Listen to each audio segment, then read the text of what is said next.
May bowl ka ba ng kasing laki ng katulad nito? Pahiram mo muna ng mantikila at maglagay tayo dito ng cling wrap. Or kahit simple, tagi-1 kilong plastic. Nagtunaw rin nga pala ako dito ng tsokolate. Mas maganda kung magtutunaw tayo ng milk chocolate ha, kasi mas madali itong matunaw at mas madali itong mag-set. At kapag nalapat ko na nga yung chocolates dito sa ating bowl, ay nilagay ko muna ito sa ref ng 5 minutes. Then again, uulitin ko yung pag-spread ng ating tsokolate kasi kapag ito ay nilagay natin sa ref hanggang sa ito ay mag-set, ay magkaka-accumulate yung tsokolate dito sa pinaka-ilalim ng bowl at hindi pantay yung pagkaka-spread dito. At after nga na maiayos ko na yung pagkaka-spread ng ating tsokolate sa ating bowl, ay magluluto na naman tayo ng kaunting champurado lang. Super dali lang yung pagkakaluto ko ng champurado. Straight to the point lang. 1/4 ng glutinous rice, 1 cup ng tubig, pinakuluan ko hanggang sa lumambot yung pinakabigas.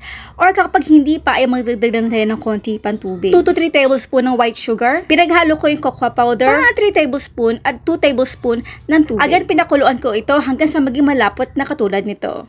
So, ito na yung itsura ng ating champurado after ng mga 15 minutes to 30 minutes. Talaga namang lumapot talaga at nag-absorb yung pinaka-chocolate syrup nito ng ating champurado. Again, ito yung ating recipe ay tama-tama lang for 1 person. Pwede nyo naman doblehin yung amount ng ingredients. At syempre, powdered milk. Ito na yung ating ginawang chocolate dome kahapon. So, dahan-dahan lang pagtanggal or paghila ng ating plastic dito kasi baka mag-crack yung ating tsokolate. Ayan! Galing!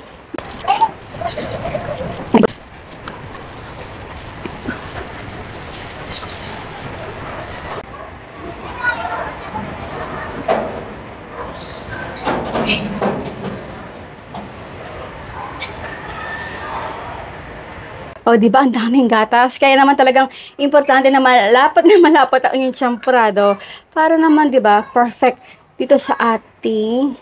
Oh! Andiyan natin. Sa mga nakakain na ng triple. Sa mga nakakain na ng triple chocolate na trending na dome, triple chocolate champurado, pakicomment naman kung hinahalo nyo rin ito para makain natin ng maigi. Kain po tayo. Kahit hindi pa ako nakakapunta doon. Hindi ko alam kung saan eh.